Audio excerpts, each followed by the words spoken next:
हमारा चाही जवनिया के मजा ए जाना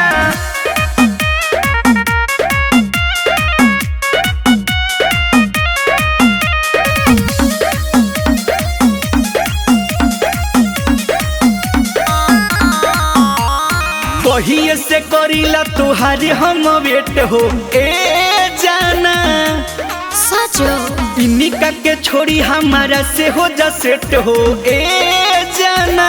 अरे रे कैसे हो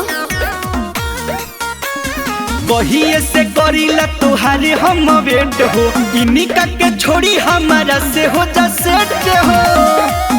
दोनों जाना पसंद बड़ा भीरिया जहा हमारा चाही जवनिया के मजा चाहे तू दो चाहे राजा हमारा चाही जवनिया के मजा चाहे तू दो चाहे राजा।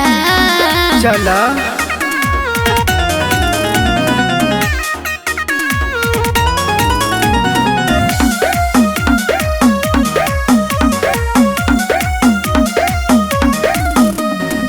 हमरा ऐसन प्यार केहू न करी अच्छा। हम जे कहिए से तोहरा पे मारी सही बात बा ए जान हमरा ऐसन प्यार अरे? केहू न करी हाँ। हम जे कहिए से तोहरा पे मारी के करा के प्यार करे के करा के माना हो दोनों जाना भइल बड़ा हमारे दीवाना हो ऐसन चीजें बारू खोली के करा खातिर दिल के दरवाजा आजा आजा हमारा चाही जवनिया के मजा चाहे तू दो चाहे राजा हमारा चाही जवनिया के मजा चाहे तू दो चाहे राजा हमारा चाही जवनिया के मजा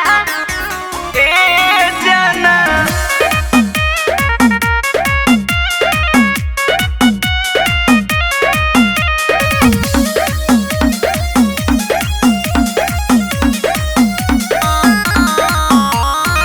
जवन तू कहबू उहे करब हो आ हम जिंदगी भर तोहारा पे मरब हो।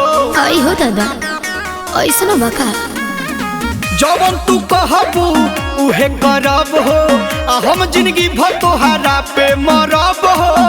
राम जानस के बने हमार अपना हो देखिला हम दोनों जहाना के सपना हो गीत गरदा बनवले ताजा ताजा ताजा ताजा हमारा चाही जवनिया के मजा चाहे तू दो चाहे राजा हमारा चाही जवनिया के मजा चाहे तू दो चाहे राजा मजे नु चाही चलो।